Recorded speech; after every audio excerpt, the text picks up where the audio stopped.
د بدن اضافي ویښتان څنګه د ټول عمر لپاره لرې کړو او ځان ترې سپک کړو. په سلامونه او احتراماتو مو هرکلی کوم ملګرو. هیله ده چې روغ جوړ او د صحت جامې مو پر تن وي. زه یو ځل بیا ستاسو په خدمت کې د یو نوي ویډیو سره دریم. هیله ده چې د پام وړ مو ګرځېږي.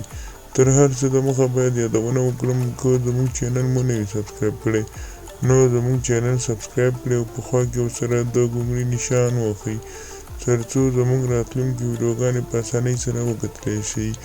مننه.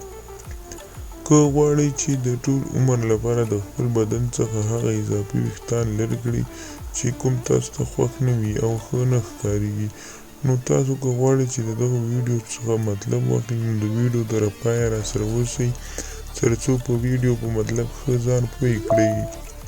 د ویډیو په مطلب هلته تاسو پوه شئ چې کله تاسو صحیح مطلب ترې واخلئ.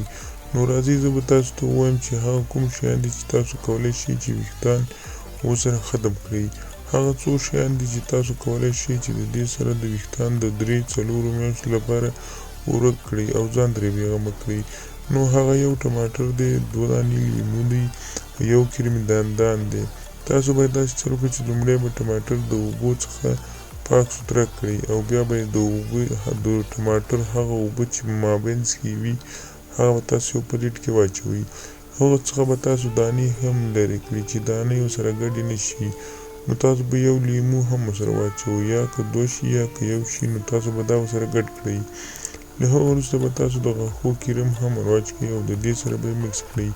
دا مو چې کله ښه مکس کړه د 20 منټو لپاره به یې پرېږدئ او دې سره به بازاري مویبر یعنې د هغه دوا چې بازار کې خرڅېږي نو له هغه څخه به تاسو نیمه کاشوغه ورسره ګډه کړئ او دا به تاسو هره میاشت یعنې 1 میاشت کې 1 ځل استعمال کړئ. بیا به تاسو ته 3 میاشتې کار درکوي.